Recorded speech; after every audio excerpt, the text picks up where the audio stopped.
Lucas capítulo 11 dice desde el verso 1, aconteció que estando Jesús orando en cierto lugar, cuando terminó, le dijo uno de sus discípulos, Señor, enséñanos a orar, así como Juan enseñó también a sus discípulos.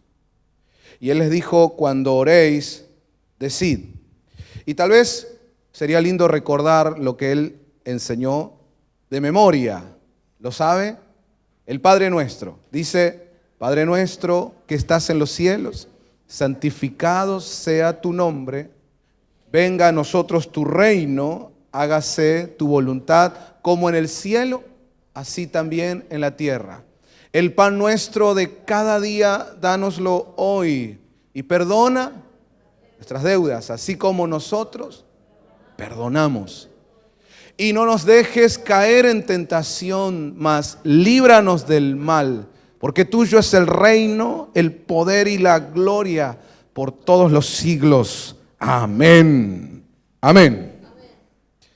Y entonces, en el verso 5, dice, también les dijo, supongamos que uno de vosotros tiene un amigo y va a él a medianoche y le dice, amigo, préstame 3 panes, porque un amigo mío ha llegado de viaje a mi casa y no tengo nada que ofrecerle. Y aquel respondiendo desde adentro le dice, no me molestes, la puerta ya está cerrada y mis hijos y yo estamos acostados, no puedo levantarme para darte nada. Os digo que aunque no se levante a darle algo por ser su amigo, no obstante, por su importunidad se levantará y le dará cuanto necesite. Otras versiones dice, le dará todo lo que necesite. Y yo os digo, pedid y se os dará, buscad y hallaréis, llamad y se os abrirá. Esto es palabra del Señor Jesucristo. Quiero leer de nuevo el verso 9, acompáñenme. Estamos en un tiempo de buscar a Dios. Esta casa ha decidido entrar al tiempo de una búsqueda implacable por Dios. Y entonces mire lo que nos dice el Señor en el verso 9, pedid y se os dará. ¿Qué más? Buscad y hallaréis, llamad y se os abrirá. Porque todo el que pide, recibe. El que busca, halla, y al que llama, se le abrirá. Luego sigue diciendo, o suponed que a uno de vosotros que es padre, su hijo le pide pan. ¿Acaso le dará una piedra? O si le pide un pescado, ¿acaso le dará una serpiente en lugar del pescado? O si le pide un huevo, ¿acaso le dará un escorpión? Pues si vosotros siendo malos sabéis dar buenas dádivas a vuestros hijos, ¿cuánto más vuestro Padre Celestial dará el Espíritu Santo a los que se lo pidan? Y yo digo amén a eso. Cuando nos metemos en el tema de buscar a Dios, necesariamente, obligadamente les diría, nos metemos en el tema de la oración. Y siempre es bueno en la iglesia de Cristo tocar este tema, porque es bien básico, fundamental, les diría vital. Es el corazón de nuestra vida espiritual. Pero siendo tan importante, es uno de los temas que más se ignora en la cristiandad. Siendo tan fundamental, es una de las cosas que primero abandonamos en nuestro caminar como cristianos. De repente nos empezamos a acostumbrar a una vida cristiana sin oración. Qué loco, ¿no? Porque justamente ahí está la esencia. No en la oración en sí misma, sino en la oración en cuanto a la herramienta, al instrumento. La oración es el medio para que yo tenga mi encuentro con Dios. Es la manera bíblica, es decir, es la manera de Dios, es la manera establecida por Dios para que yo me comunique con Él. Entonces, es fundamental. Sin embargo, es una de las cosas que la mayoría de los cristianos abandona o la tiene como a media máquina, incluso menos que media máquina. Cuesta tanto.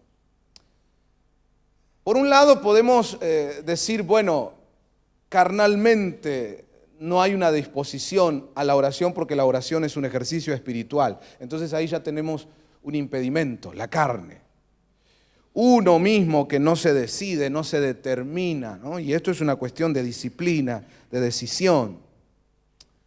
Pero también sumémosle a esas cosas el hecho de que el diablo sabe que la oración cambia las cosas. El diablo sabe el poder de la oración. Entonces, una de las cosas que más ataca el enemigo entre los cristianos es justamente la oración. Va a generarte una estructura casi arquitectónica, te diría, no quiero andar elogiando al otro, ¿no? Pero hace un trabajo muy bueno, que el Señor lo reprenda. ¡Qué bronca! ¡Qué bárbaro! Pero realmente hace un trabajo bueno para hacernos creer a los creyentes que podemos tener una vida cristiana sin oración o con poquita oración. Ese padre de la mentira viene a mentirnos, a engañarnos y lamentablemente la mayoría cae en ese engaño. Yo no quiero ser hoy aquí alguien que incomode o que de repente pretenda hacerle pasar un mal momento, de ninguna manera, para nada. Pero sí a manera de entender hasta dónde llega este ataque del enemigo, para poder comprender que lo que les estoy diciendo es tal cual. Con ese motivo quisiera preguntarles, no para que levanten la mano y me respondan, solo para que se respondan a sí mismos. Es para reflexionar.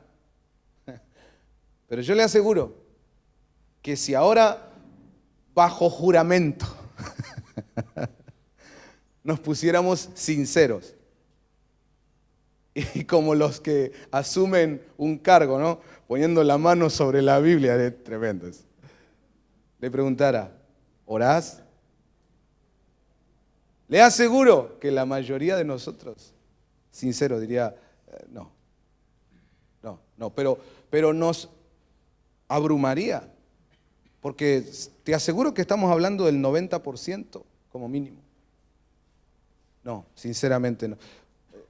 Los creyentes se acostumbran a tener una especie de, ¿cómo decirlo?, de contacto con Dios superficial, a nivel mente, no entra al espíritu, es nivel mente.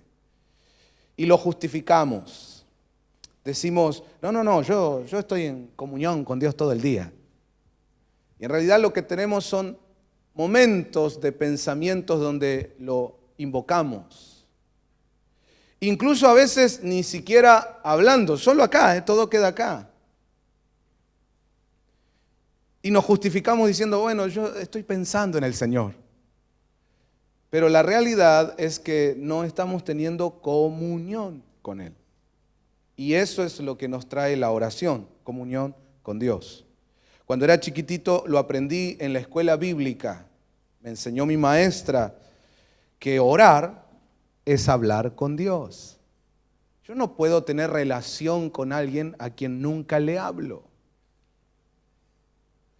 ¿Puede durar tu relación matrimonial si no hablas casi nunca con tu cónyuge? ¿Qué relación podés decir que tenés con tus hijos si no le hablas nunca? Muy poquito, monosílabos. ¿Cómo estás? Bien. ¿Querés comer? Me voy, pa. Chao. ¿Esa es una relación? Pues el diablo de alguna manera en ese trabajo asqueroso pero lamentablemente efectivo que Él realiza, nos pone en esa situación. Nos acostumbramos a, hola, chau. Nos acostumbramos solo a que en el momento del culto vengo a decirle algo, a hablarle un ratito. Y algunos, ni eso. Algunas personas aún en la reunión, mirando que todos a su alrededor están adorando y orando. Ni así. Qué bárbaro. Entonces, eso nos tiene que abrir los ojos. ¿Cómo puede ser que el diablo le ponga tantos cartuchos, tantos misiles a esa área? ¿No será porque esa área es clave? ¿No será que la oración es fundamental? ¿Cuánto estoy perdiendo? ¿Cuánto desconozco de mi vida espiritual por no tener una vida de oración? Y hermanos, todos nosotros sabemos, lo leímos en la Biblia, lo enseñamos, incluso lo cantamos, que tenemos que ser como Jesús. Que nuestro modelo a imitar es Jesús. Pues Jesucristo, cuando estuvo en la tierra, era un hombre de oración. Terminaba de hacer milagros, se apartaba a orar. Terminaba de tener un día de cruzada evangelística o magistral enseñando acerca del reino. ¿Y qué hacía? Se apartaba a orar. Por las noches se levantaba a orar. Dice la Biblia que muy temprano, de madrugada, cuando todavía era oscuro, se levantaba a orar. Si de repente entre los discípulos empezaban a ver que Jesús no estaba, ¿dónde está? ¿Dónde está? ¿Dónde cree usted que estaba? Orando. Un hombre de oración. Vamos, diga conmigo. Mi modelo, mi referente es un hombre de oración. Bueno, si es nuestro modelo de verdad, nuestro referente de verdad, pues tenemos que imitar esa parte de su vida espiritual y ministerial. Amados, nos tenemos que transformar en personas de oración.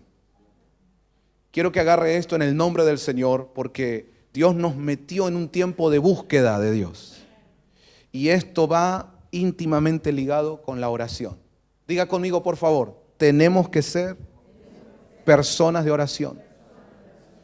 Hermano, en eso todos nos tenemos que meter y empezar a volvernos cada vez más conocedores del tema.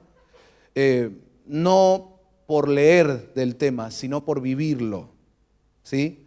Si usted entra a Google y pone la oración o vida de oración o lo que sea, le van a salir un montón de mensajes en texto, en audio, en video. Y no estoy diciendo que esté mal verlos. Si quiere verlos, véalos. Pero no es eso a lo que siento que Dios nos quiere llevar a esta iglesia, sino que Dios nos quiere llevar a un conocimiento de la oración, no por lo que leamos, no porque nos lo cuenten otros, sino por nuestra propia experiencia. Vamos, diga conmigo, llegó el tiempo de conocer más acerca de la oración por experiencia propia. Es Dios que te dice, ¿querés aprender acerca de la oración? Vení. ¿Qué hago, Señor? Pónete a orar. Y al otro día otra vez, y al otro día otra vez. Y vas a ir experimentando, vas a ir ejercitándote, vas a ir aprendiendo un montón de cosas mientras lo vivís. Pero nada sabremos de la oración si no oramos. Por más que te leas 10 libros acerca de oración, nada sabrás de oración hasta que empieces a orar. ¿Cómo se aprende acerca de la oración? Orando. Y es el mismo Dios quien te va a llevar a lugares que hasta ahora eran desconocidos para ti. Te va a hacer vivir experiencias que hasta ahora no habías vivido. Hermanos, yo siento que Dios ha puesto en mi corazón, y lo ha puesto para compartirlo, que gran parte de ese pasaje que dice cosas que ojo no vio, ni oído yo, ni subió a corazón de hombre, Dios las ha reservado para los que le aman. Gran parte de eso lo vamos a descubrir en la oración. Wow.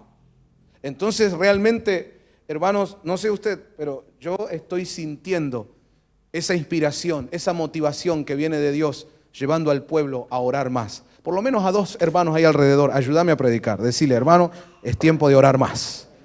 Tiempo de orar más, tiempo de orar más. Y si no estabas orando, empezar a hacerlo. Cuando los discípulos vieron a Jesús orar, quedaron impactados porque ellos estaban acostumbrados a la oración como judíos. Eran personas en cuya vida diaria está la oración.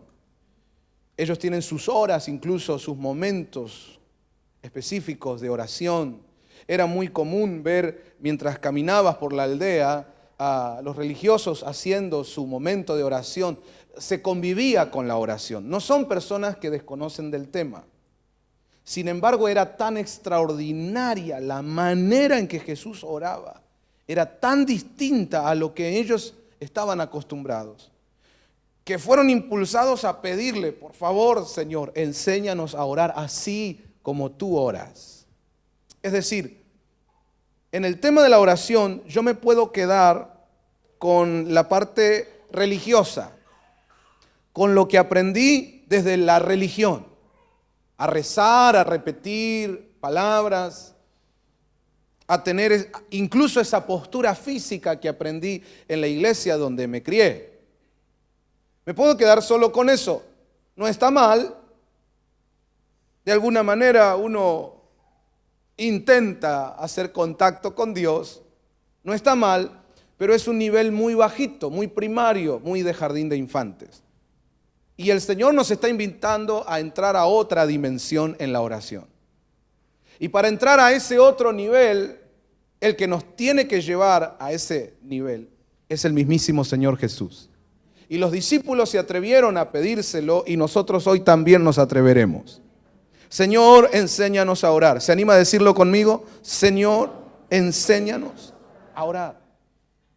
Y yo le pido que a partir de este tiempo que Dios le está metiendo a MCN a la búsqueda implacable por la presencia de Dios, tengas esta premisa y constantemente la repitas. Señor, enséñame a orar. Señor, enséñame a orar. La Biblia dice que Él, cuando ascendió a los cielos, iba a enviar al otro Consolador, al Espíritu Santo, el cual nos va a ayudar en todas las cosas y nos va a guiar a toda verdad. Entonces yo te pido, iglesia, en este tema que es muy espiritual, es muy profundo, muchísimo más profundo de lo que imaginamos, por favor, pídele la ayuda al Espíritu Santo. No intentes hacerlo desde la carne o desde tus capacidades humanas. Necesitamos que Dios nos enseñe a orar. Cuando los discípulos se atrevieron a pedírselo al Señor, el Señor accedió, les enseñó a orar. Lo mismo va a pasar en este tiempo. Vamos, levante su mano, iglesia, si tiene fe y diga, en este tiempo viene sobre nosotros una revelación acerca de la oración. Te doy gracias, Señor, porque en tu amor, en tu misericordia, enseñas a tu pueblo a orar. Lo recibo. Dice un fuerte amén a eso. Señor, enséñanos a orar. Y el Señor dijo, cuando oren, oren de esta manera. Padre nuestro que estás en los cielos, santificado sea tu nombre. Lo primero que vemos en la estructura de la oración que Jesús enseñó es esa comunión, ese acceso que yo tengo hacia Dios como Padre. Es decir, para que su oración sea distinta, no invoquen a un Dios lejano, no tengan una relación religiosa distante, mas acérquense a Él como un hijito se acerca a los brazos de su padre. Y tengan en cuenta que ese Padre es el creador del cielo y de la tierra. Que ese Padre tiene un nombre que es santo, santo, santo. Cuando se acerquen, acérquense con el amor y la confianza de un hijito que se arroja a los brazos del Padre, pero también con la conciencia de que es un Dios santo, santo, santo. Adórenle, bendigan su nombre, santificado sea su nombre. Luego dice, venga a nosotros tu reino, hágase tu voluntad como en el cielo, así también en la tierra. Cuando vas a orar, entra en una actitud de sujeción. Jamás entres cocorito. Jamás te presentes ante Dios con arrogancia. Mas reconócelo como Rey, como Señor. Y dile, yo quiero que tu voluntad se haga en mi vida. Que tu reino esté sobre mí. Y no solo sobre mí, sobre mi casa, sobre mi ciudad, sobre mi país. Venga tu reino. Cuando digo venga tu reino, estoy reconociendo que Él gobierna. Entonces, si voy a orar, yo no voy a usar la oración para decirle a Él lo que Él tiene que hacer. No, Él sabe lo que Él tiene que hacer. Él es el Rey, Él es el Señor. Y yo me voy a sujetar a su voluntad. Luego dice, número 3, ¿cómo seguía el Padre Nuestro? El pan nuestro de cada día, dánoslo hoy.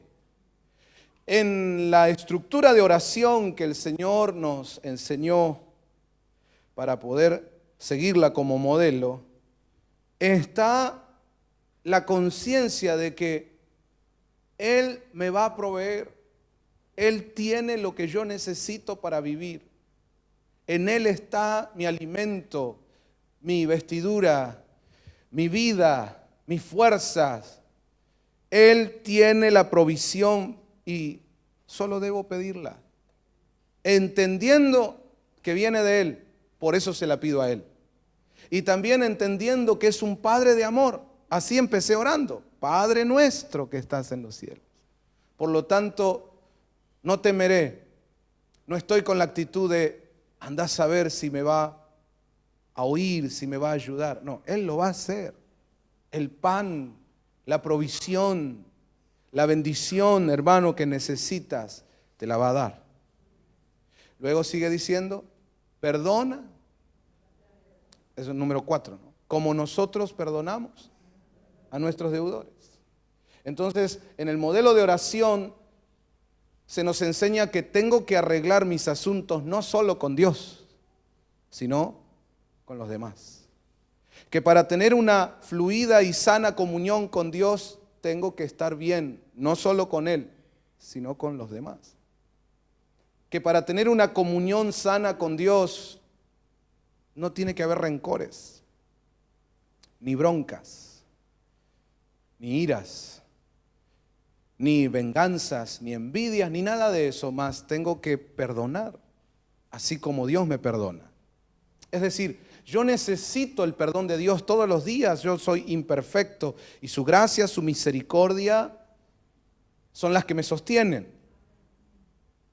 Yo solicito su perdón, pero lo obtengo porque también aprendí a perdonar. Así como Él me perdona, yo actúo con los demás. Entonces, noten que la oración, según nos enseña Jesús, va formándote un estilo de vida. Noten, por favor, la oración, así como enseña Jesús, va formando en ti un estilo de vida. Y ahí es donde se marca la diferencia. Ahí es cuando vemos que es muy distinto cómo ora Jesús a cómo oran los religiosos. Porque yo después veo la vida de Jesús, veo las actitudes de Jesús, la forma de moverse en la vida que tiene Jesús, tan diferente. Porque en la oración su corazón va siendo formado en esta parte del Padre Nuestro que es el perdón, el amor, el librarnos de todo rencor. ¿Cuántos están oyendo? Dicen amén. Y número 5 termina diciendo, no nos dejes caer en tentación, mas líbranos del mal, porque tuyo es el reino, el poder y la gloria por todos los siglos. Noten eso, no nos dejes caer en tentación, líbranos del mal. Quiere decir que en la oración está la protección y el poder contra estas dos fuerzas terribles que a los humanos nos viene a atacar siempre, que es las tentaciones y el mal. ¿Dónde está la clave para estar resguardado de eso? La oración. Yo digo amén a eso. Pero cuando termina de enseñar eso el Señor, ahora empieza a presentarles una especie de parábola.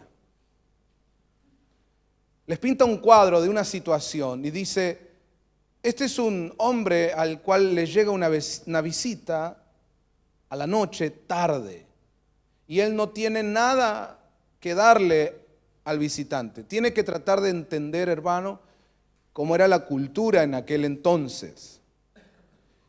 Era una costumbre bien arraigada que cuando alguien llegaba a tu casa, vos tenías que ser un buen anfitrión. De hecho, en la cultura de aquel entonces, eso daba honor, daba dignidad. Tu casa era una casa de bien. Si cuando llegaba alguien le ofrecías para comer, para vestirse si tenía frío, para ayudarlo en la situación en la que esté. Es difícil entender esa parábola hoy porque nuestra sociedad hoy es. No le abrimos la puerta a nadie porque incluso puede ser un ladrón. Entonces, usted tiene que tratar de meterse en la mentalidad de aquel momento y de aquella cultura. Era como, hermanos, era una vergüenza. Era indigno que te llegue alguien a casa y vos no lo atiendas como debe atenderse.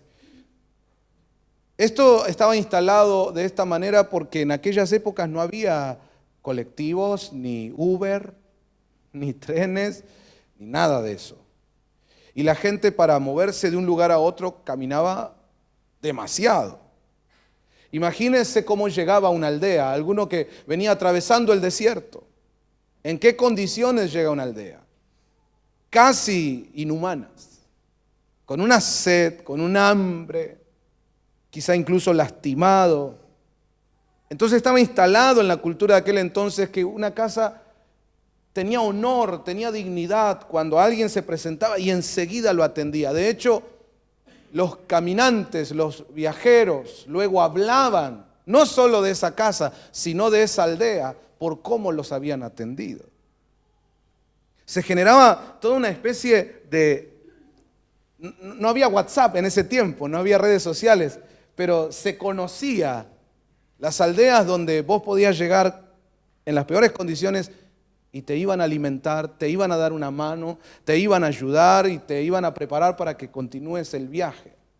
Y eso es como que le daba likes a la aldea. Entonces, el tema de atender a alguien no era solo algo que afectaba a la casa, sino que afectaba a toda la aldea. Por lo tanto, ahora piense, le cae a este a medianoche un amigo. No era un desconocido, era alguien con quien había una relación y llega y no tengo que ponerle en la mesa. Dios mío, para ellos, en la mentalidad, en la cultura de ellos, era una tragedia. Por eso sale a la medianoche a pedirle a otro amigo que le dé una mano en esta situación. Así es como tiene que intentar entender esto que nos plantea el Señor. Y entonces se acerca a la casa de ese otro amigo y empieza a golpear, lo cual no era muy bueno a la medianoche andar golpeando otra casa. Eso no es digno. Eso no es muy honorable. Eso, ¿cómo va a andar molestando y levantando a la gente? Una vez leí un comentario de costumbres de la época de Jesús en la tierra que decía que en esas casas, por ejemplo, la puerta estaba allá. Acuérdense que hablamos de épocas donde no había camas, ni marineras, ni nada de eso. Entonces la gente en el mismo piso preparaba con algunas mantas lo que iba a ser su cama. Y en los hogares donde no era amplio, lo que se acostumbraba es que una vez que se cerraba la puerta, ya no se iba a abrir. Y entonces ahí pegadito a la puerta iban primero los hijos, luego la esposa y el último, el hombre de la casa. Entonces aquel está allá golpeando y este de acá respondiendo, ¿qué querés? Están durmiendo los chicos. Imagínate que si se tenía que levantar, tenía que pasar por arriba de la esposa, por arriba de los chicos, y en aquella época, hermano, no se tenía 2 hijos. Un pabellón era. Entonces realmente era una situación incómoda. Lo estaba importunando a este que estaba acostado, pero a la vez era su amigo. Perdón, pero me llegó una visita y no tengo que ponerle en la mesa. Perdón. No, andate, es retarde. No, dale, Carlos. Carlos, ¿me la vas a despertar a Gladys? No sabe lo que es Gladys cuando se despierta. No le gusta que le corten el sueño. Perdón, Carlos. De eso se trataba. Y entonces Jesús dice, tal vez no por ser amigo, sino por la importunidad, por la manera que está insistiendo en una situación que lo incomoda, que es impertinente, pues se levantará, tomará los panes. Y otra versión dice, todo lo que necesite. Como para... Anda, déjate de jorobar. Por la duda también llévate esto. No, bebida tengo por la duda, para que no vuelvas. Llévate esto también y esto, ¿no? ¿Tenés mantel? No, toma y no jorobes más. Y Jesús dijo, así tienen que empezar a buscar a Dios en oración. Vamos, diga conmigo, búsqueda implacable. Diga, no voy a parar hasta que me abran las puertas. ¿Cuántos celebran eso con fe, con gozo, en victoria? Amén. Amén. De esta historia hay 4 cosas que entiendo que el Señor nos quiere enseñar. Bueno, hay un montón de cosas, pero hoy veremos 4. Anótelas por favor. Número 1, Él tiene lo que necesito. Entre paréntesis, yo escribí, olí el olor a pan. Tengo que ponerle pan a este que me cayó a medianoche. Yo no tengo, pero yo olí a la tarde que Carlos estaba haciendo unos pancitos a la leña. No me digas que no tenés, Carlos, porque lo olí. ¿Alguna vez pasaste por una panadería? Algunos hicieron, y les agarró el... ¿O vivieron cerca de una panadería?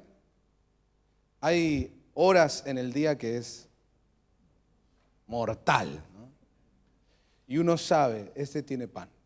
¿Cómo sabes? Lo olí. Amados, Dios nos quiere enseñar algo que espero lo reciba tu espíritu. En esta búsqueda de Dios, tenemos que volver a encender nuestra vida de oración. Y una de las cosas que necesitas para que tu vida de oración sea así como quiere el Señor, constante, persistente, perseverante. De alguna manera Dios nos está diciendo, no me ores una vez o 2 y ya está. Seguí clamando, seguí orando. Mira, yo conozco testimonios de gente que ha orado por 10 años, 15 años, 20 años. ¿Sabes lo que es orar por algo? 20 años. Y cuando Dios te responde la oración, qué cosa maravillosa. Es un misterio, es algo profundo, es algo tan maravilloso, hermano. Por eso el Señor nos está enseñando estas cuestiones de la oración. Y en este punto número 1, lo que debemos comprender es, Él tiene, solo Él, solo Dios tiene lo que yo necesito. Por favor, no te equivoques, no le vayas a golpear la puerta a la psicología. Por favor, no te equivoques, no le vayas a golpear la puerta a la intelectualidad, al humanismo, ni siquiera a la religión. Tienes que ir ahí a la fuente, ahí donde sabes que hay pan. ¿Y cómo sabes? Porque lo olí, vi el humo de su chimenea. Yo sé que Él tiene lo que yo necesito. El pan que no solo me sacia a mí, sino que va a saciar a todos los que vengan a buscar ayuda en mí. ¿Cuántos ministros hay acá? ¿Cuántos líderes, servidores de la casa de Dios? Y en ocasiones te llega la gente con preguntas, pidiéndote consejería, planteándote un problema, pidiéndote que ores por ellos, que los ministres. ¿Cuántas veces uno siente desde su humanidad, no tengo manera de ayudar, no sabría qué hacer, pero olía pan en la casa de mi Padre? Sé que Él tiene no solo lo que yo necesito, sino todo lo que necesitan aquellos que se acercan pidiendo ayuda. Tengo una noticia: el pan que necesita tu barrio lo tiene tu Padre Celestial. El pan que necesita tu país lo están haciendo en los cielos, en la casa de nuestro Padre. Y tengo una gran noticia: podemos acceder a través de la oración persistente, golpeando las puertas del cielo en oración. ¿Cuántos dicen amén?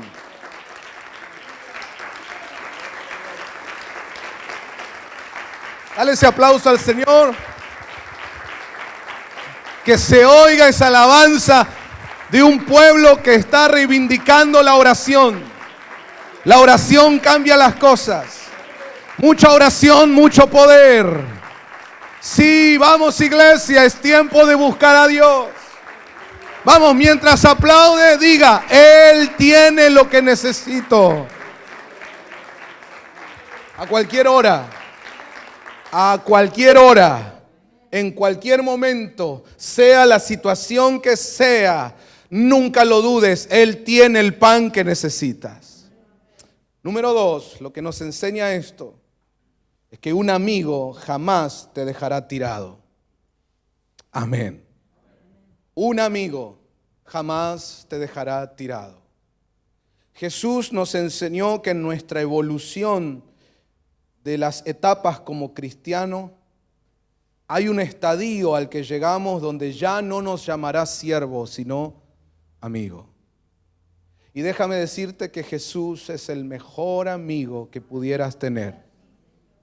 Incluso si alguien aquí pudiera jactarse de tener un gran amigo o una gran amiga que siempre ha estado, que te ha sido de gran bendición, te aseguro que por más maravillosa que sea esa persona, no puedes llegarle a los tobillos a lo que es Jesús como amigo. Verdaderamente Él jamás te dejará, jamás te defraudará. Aprovecho esta parte de la enseñanza para también decirle a los hermanos en la iglesia que muchas veces se frustran, que muchas veces se entristecen y entonces bajan los brazos e incluso se quieren ir de la iglesia cuando de repente un amigo en la iglesia los desilusionó. Tal vez te encontraste con la parte humana de un amigo en la iglesia y te falló. Pues déjame decirte que los humanos fallan. Si tu amigo era un ser humano, ¿de qué te sorprendes de que falle? Los humanos fallan. Si hubiera sido un marciano, por ahí nos sentamos a debatir. Pero es humano, ok, va a fallar. El pastor te puede fallar, los hermanos te pueden fallar, el amigo más entrañable te puede fallar.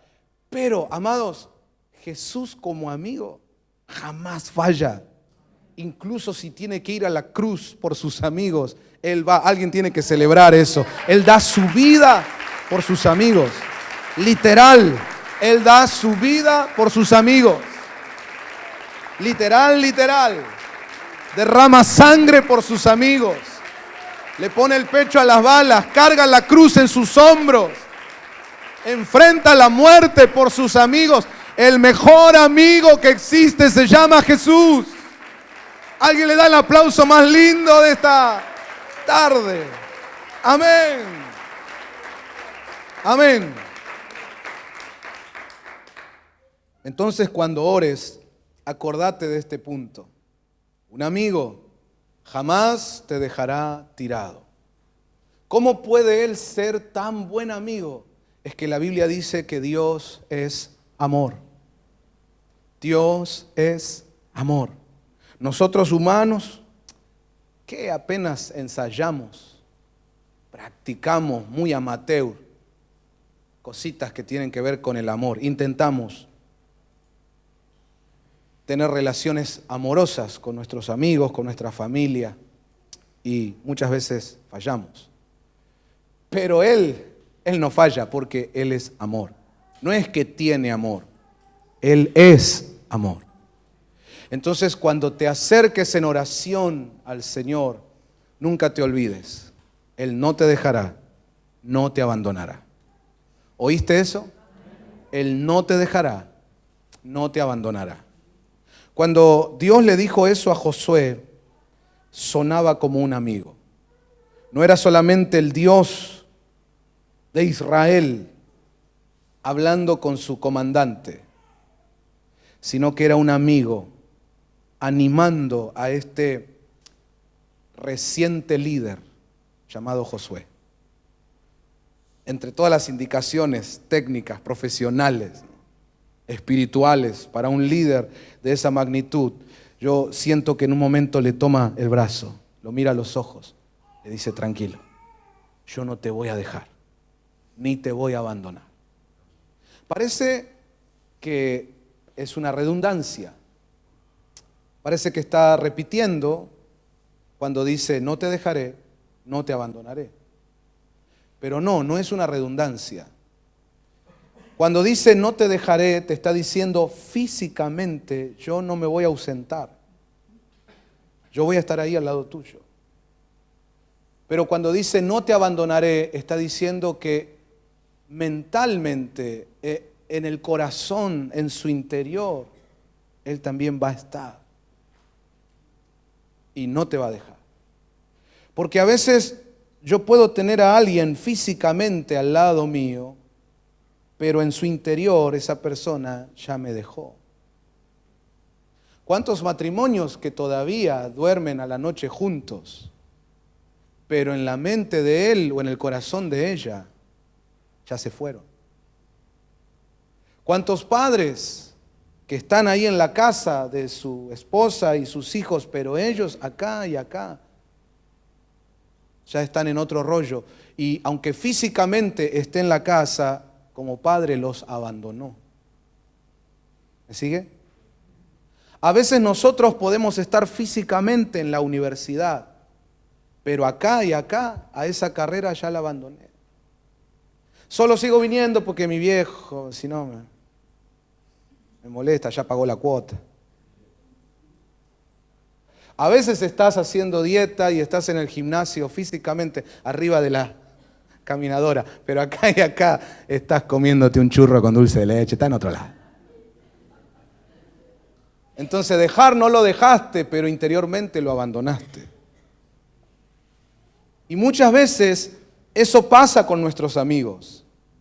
Yo sé que cuento con ellos, yo sé que están ahí, si le mando un WhatsApp me va a contestar, pero no estoy seguro de qué le pasa por adentro de su cabeza y de su corazón.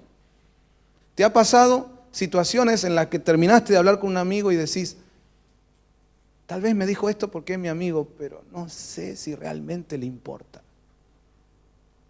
Y no lo podemos saber porque no tenemos la capacidad de meternos adentro de las personas. Pero ahora viene Jesús, tu fiel amigo, y mirándote a los ojos te dice estas dos cosas. Número uno, no te voy a dejar. Yo estoy ahí al lado tuyo. Hermano, Él está en medio nuestro.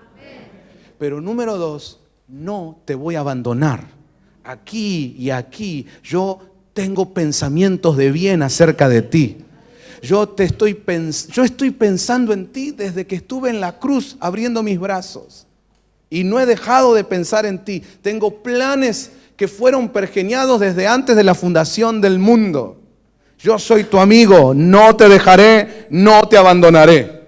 Cada vez que te acerques a orar, para suplicar, para clamar, para pedirle algo a Dios, recuerda, un buen amigo jamás te dejará tirado. Y damas y caballeros, Él es mucho más que un buen amigo. Es el más perfecto amigo que existe en el universo. ¿Cuántos celebran eso esta tarde? Amén. No te dejaré, no te abandonaré.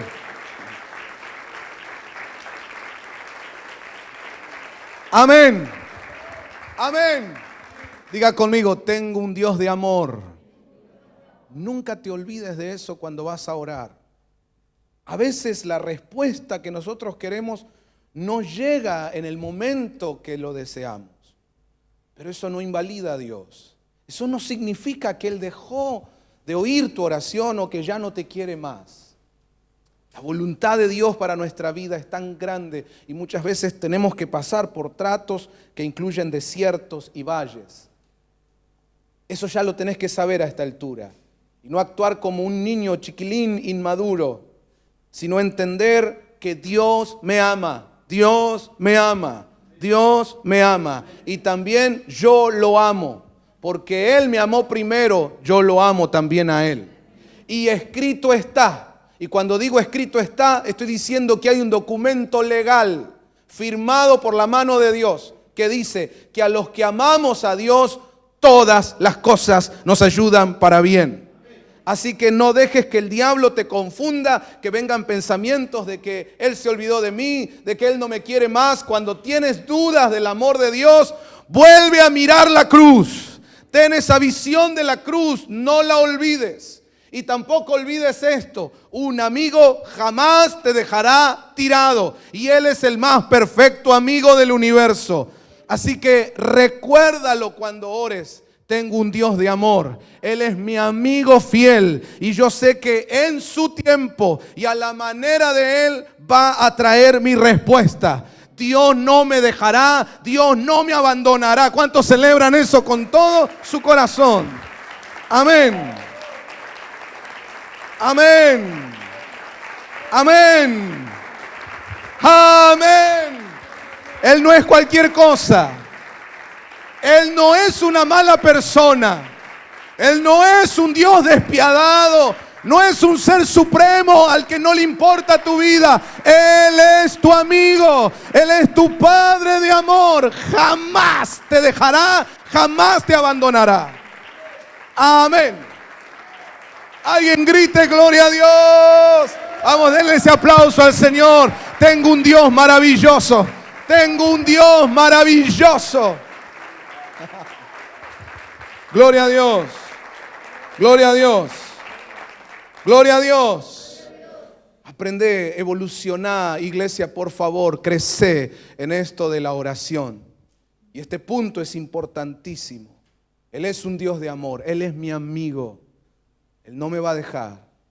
Él jamás me abandonará. Incluso en esos momentos cuando estás pidiendo y parece que no pasa nada de lo que estás pidiendo. Por favor, acordate de quién es Dios y plantate ahí en el centro de su voluntad. Y decirle, Señor, si lo que yo estoy pidiendo es contrario a tu voluntad, pues que sea hecha tu voluntad. Solo dame las fuerzas. Ayúdame. Porque yo te amo y sé que tú me amas. Cuando vos orás así, cuando vos te metés por esa vía en la oración, el diablo se agarra la cabeza, los cuernos, no sé qué se agarra. No hay manera, dice, con este no hay forma. Este entra y no hay manera de impedirle que entre a la casa del pan y que reciba su bendición. Aleluya. Diga conmigo, un amigo jamás te dejará tirado. Él es mi mejor amigo.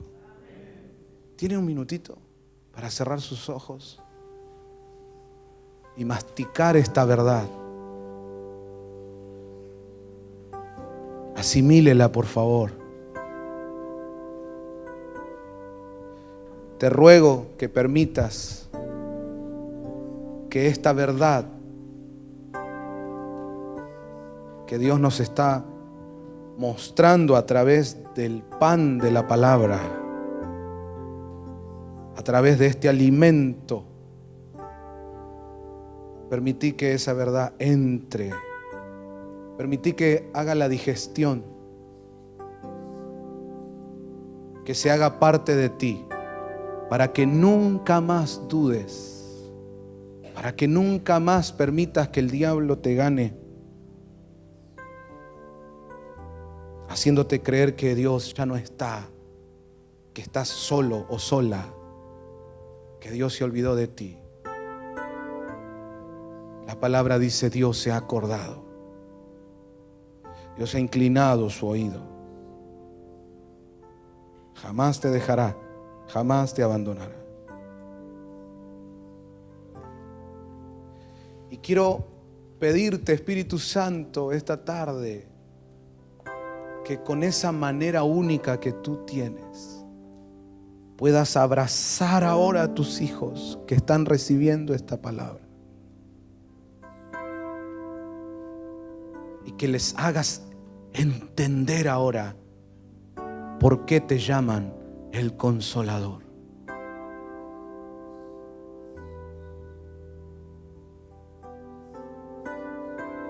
Sí, que fluya ese consuelo y nuevas fuerzas. Y si estás pasando por pruebas, por dificultades, escucha con tu espíritu ahora, escucha con tu espíritu. Un amigo jamás te dejará tirado. Dios te ama. Él es tu amigo fiel. No te dejará, no te abandonará. Esta enseñanza cambia nuestra oración. Nunca más oraremos como el diablo quiere que ores. Nunca más. Nunca más nos presentaremos diciéndole cosas a Dios ofensivas, como que Él no ama, no se acuerda, no es buen amigo. Nunca más usaré la oración para lastimar el corazón de Dios. Voy más allá de eso. Voy más allá de eso. Superando la frustración que pueda sentir en mi carne. Superando esa mezcla de tristeza y enojo que pueda haber en mi alma. En el Espíritu oro a Dios sabiendo: Él es mi fiel amigo. Él es mi Padre de amor. Dios es amor. No me dejará, no me abandonará. ¿Alguien dice un fuerte amén a eso? ¿Cuántos lo celebran una vez más? Gracias, Señor. Gracias, Señor. Gracias, Señor. Gloria a Dios. Los últimos 2 puntos. Preste atención, por favor, para cerrar esta tarde. Número 3. El bochorno de uno es el bochorno de toda la aldea. Se lo expliqué hoy al principio cuando compartimos sobre esa historia que contó Jesús. Y ya vimos que era una falta de honor, de dignidad, que alguien llegue a una casa y no se lo atienda. Pero no solo sería una falta de honor y de dignidad para esa casa, sino que eso mancharía a toda la aldea. Los viajeros, la gente, iba a andar hablando después. Che, tal aldea, olvídate, son cualquier cosa esos. No te atiende, vos llegás, ni agua te dan. El bochorno de uno era el bochorno de toda la aldea. Por eso este fue a pedirle a su amigo. De alguna manera es como que está diciendo: che, nos llegó una visita. No, ¿cómo nos? Te llegó. No, porque lo que le pasa a uno, le pasa a la aldea. Esto nos habla de concepto de cuerpo. Vamos, diga conmigo: somos iglesia Somos el cuerpo de Cristo. Si un miembro se duele, todo el cuerpo se duele. Somos familia, somos casa de Dios. Entonces, cuando vos te pones a orar, la situación que estás presentando no es algo exclusivamente tuyo. Afecta a todo el cuerpo, afecta al reino. Por lo tanto, cuando te acerques a Dios en oración, considera eso. ¿Está oyendo? Y si has madurado en tu oración y no estás pidiéndole a Dios cosas banales, triviales, sino que realmente es un asunto de la iglesia, es un asunto del reino, ten por seguro que Dios va a actuar. Porque lo que te afecta a ti nos afecta a todos. Porque somos un cuerpo. Y si hay dolor en uno, hay dolor en todos. Por lo tanto, con que uno empiece a clamar, hará que todos clamemos. Y si alguien necesita sanidad, todos la estamos necesitando. Y de repente entonces Dios empieza a obrar, haciendo que ese problema que parecía particular o personal se torna en un asunto de la iglesia. Y cada vez que nos reunimos aquí, quiero que tengan esa conciencia cuando tenemos nuestro momento de oración, que a veces nos tomamos las manos o a veces hacemos los grupos de oración, o como sea que oramos, o también en la semana cuando estamos en nuestras casas y tal vez a través del grupo de WhatsApp compartimos pedidos de oración. Sepan, cuando el pueblo se une en oración, cuando la iglesia se une en oración, aleluya, es porque lo que le afecta a uno nos afecta a todos. Entonces el diablo está pensando que tocó a uno y de repente se levanta toda la aldea, aleluya. Se levanta el gigante dormido, se levanta ese varón perfecto que está a la estatura de la medida de nuestro Señor Jesucristo. ¿Está oyendo lo que digo? Hay un momento donde ya no es una cuestión de que cada uno se arregle como pueda. No, la oración nos lleva a la conciencia de que somos un cuerpo. Somos un cuerpo. Somos un cuerpo. Y cuando sé que mi hermano está orando, pidiéndole a Dios para ser libre de tentaciones, rogándole a Dios que no quiere caer en pecado, y yo escucho a mi hermano haciendo esa oración y yo sé que mi hermano tiene dones y ministerio, sé lo poderoso que puede ser en Dios, entonces también entro en la cosa y digo, ¿qué pasa acá? Y entra el otro y dice, ¿a quién hay que voltear? Y entra el otro hermano y dice, cuenten con mi intercesión, cuenten con mi oración. Cuando te querés dar cuenta, el diablo sabe que tocando a uno, nos toca a todos. El diablo sabe que no hay manera de penetrar en una casa espiritual que ora como cuerpo de Cristo. Alguien celebre eso dándole gracias a Dios. Amén. Amén. Amén. Gloria a Dios. Diga conmigo, se meten con uno, se meten con todos. Esa es una revelación que nos tiene que venir de parte de Dios. Y en cada congregación donde oigan esta enseñanza, llévenlo de parte de Dios para transformarse en casas fortalecidas por Dios, impenetrables. Se meten con uno, se meten con todos. ¿Cómo es eso real en la práctica? Pues aprendiendo a orar nosotros, todos, aprendiendo a orar, no solo por mí, sino por mis hermanos. Cada vez que te arrodillas a orar, no te quedes solo en el nivel de oración o de clamor o de gemido. Ingresa a esa cuarta dimensión que es la intercesión. Siempre, acuérdate cuando te arrodillas a orar, de orar por tus pastores, de orar por tus hermanos en Cristo. Incluso la Biblia dice, oren por sus enemigos. Mira vos hasta dónde podés llegar. Amén. Cuando aprendemos a orar no solo por mí, sino que por ahí te arrodillaste a orar por una cuestión tuya, pero cuando terminaste de presentar tu caso, empezás, Señor, también por mis hermanos y el pastor, Señor, y la pastora, y qué lindo eso. Aun cuando usted va a orar por los alimentos, ¿cómo ora? Déjeme recomendarle una manera. Señor, gracias por los alimentos que nos das. Tú siempre nos provees. Bendecimos estos alimentos y bendigo la mesa de mis hermanos.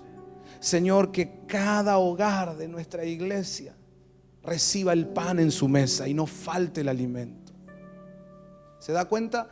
Estamos aprendiendo a que cada vez que me arrodillo a orar, no se trata solo de mí, también de mis hermanos. Entonces, en el mundo espiritual, como para que usted lo entienda, lo que sucede cuando hacemos eso es que el diablo tocó a uno y de repente te salen todos los monos de todas las casas. ¿Qué pasa acá? Loco, ¿qué? ¿Qué armás berretines vos?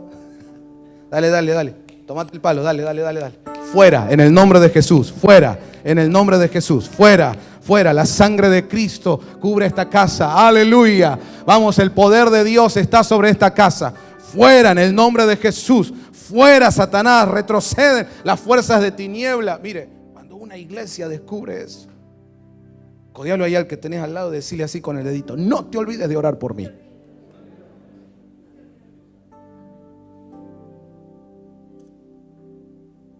Si cae su pastor, qué tragedia. Entonces ore por su pastor. Si cae tu hermano, qué tragedia. Ora por tu hermano.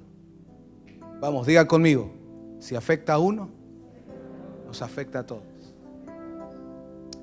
Y el último punto es: nunca es demasiado tarde para orar. Nunca es demasiado tarde para orar. Quiero decirlo una tercera vez: nunca es demasiado tarde para orar. ¿Por qué digo esto? Porque a veces estamos enfrentando una situación que, si somos sinceros y no somos unos chingüengüenchas, reconocemos que es una situación producto de nuestras negligencias, de nuestras irresponsabilidades. Y cuando uno es consciente de eso, muchas veces decide entonces no orar, porque dice: no me da la cara, que voy a orar si esto es culpa mía. O saquemos la palabra culpa, es responsabilidad mía. Y pensamos entonces que ni vale la pena intentar, Dios no me va a oír. Ya me fregué, ¿no? Ya estoy jorobado. ¿Qué va a hacer? Agua y ajo. Me la voy a tener que aguantar. Así piensan muchos. Entonces, para los que han pensado así o piensan así, de parte de Dios vengo con esta palabra: nunca es demasiado tarde para orar. Aun cuando vos sabés que lo que te lleva a orar no es un puro y santo deseo de estar en la presencia de Dios. No, vos sabés que lo que te lleva a orar es que las papas se te están quemando y te estás por morir. Pero aún así, Dios sigue siendo tu Padre de amor. Y Dios te está diciendo: olvídate de esas cosas que se te cruzan por la mente. No dejes que el diablo te llene de esos pensamientos. Hijito, vos vení como sea, pero vení. Cuando me necesites, vení. Pedí, buscá, porque todo el que pide se le va a dar. Todo el que busca va a hallar. Hijito, vos vení, porque yo voy a ser tu padre siempre. Cuando el hijo pródigo vuelve a la casa del padre, ¿qué volvió? Porque tuvo una revelación.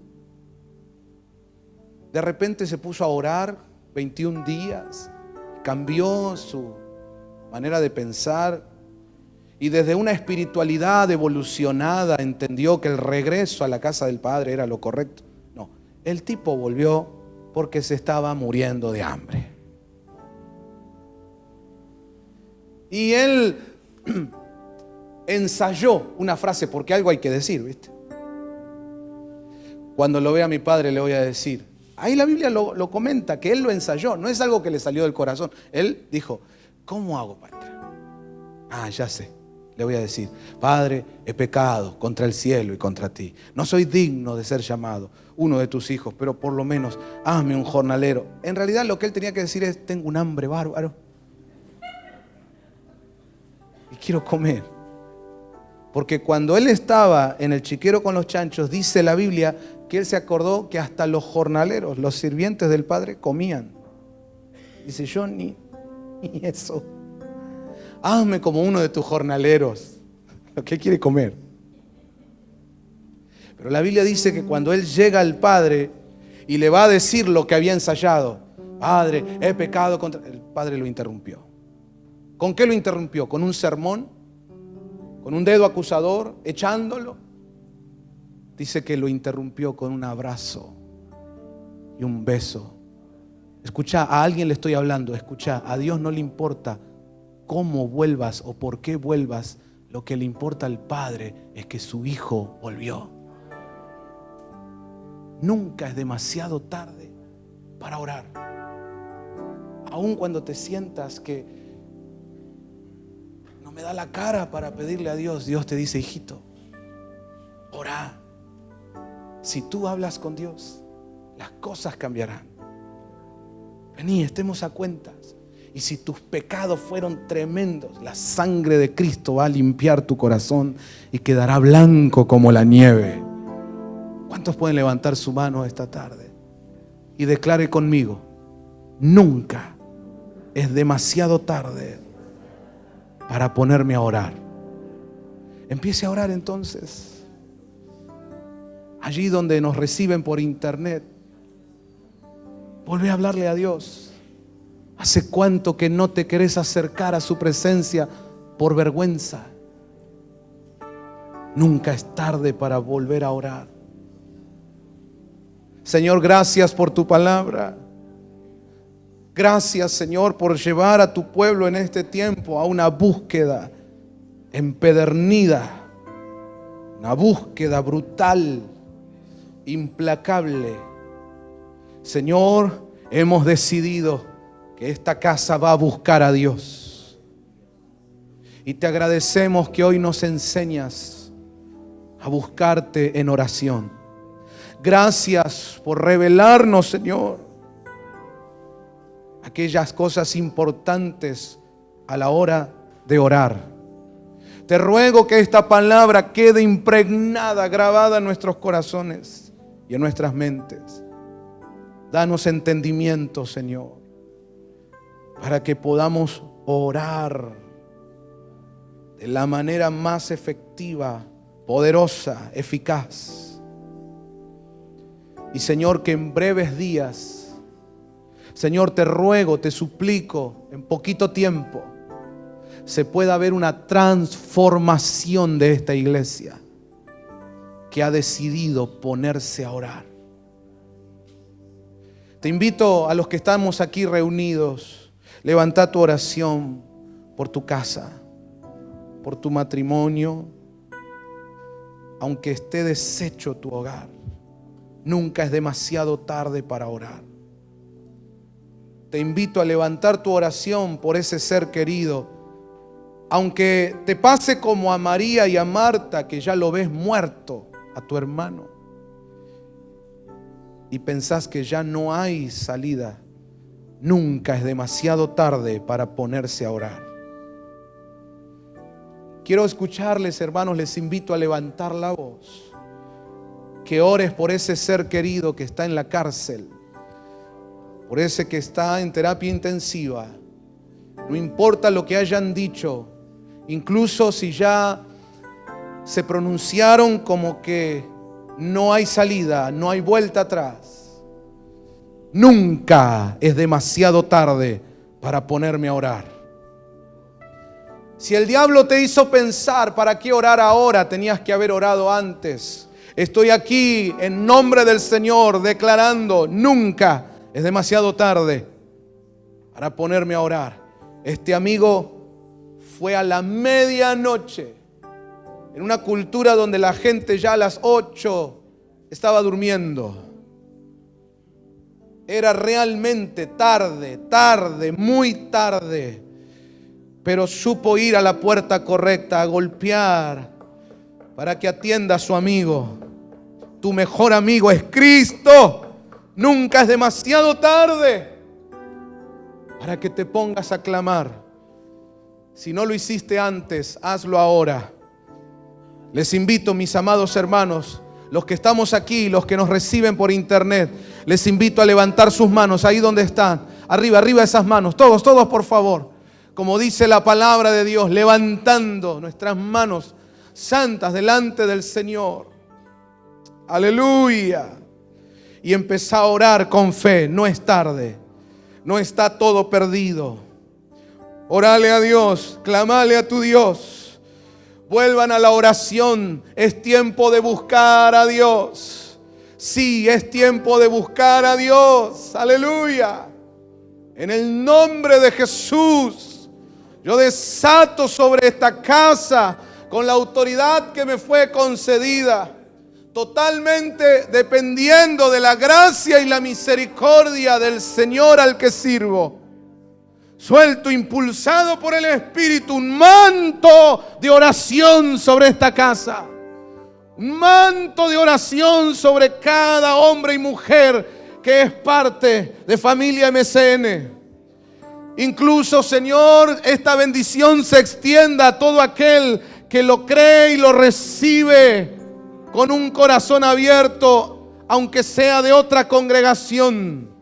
Donde llegue esta voz y haya un corazón abierto, recibe un manto de oración. Caiga del cielo sobre la iglesia un manto de oración. Espíritu Santo, enséñanos a orar. Despierta tu iglesia en la oración en el nombre de Jesús. Llévanos a ser igual que Jesús nuestro Señor. Que podamos ser personas de oración.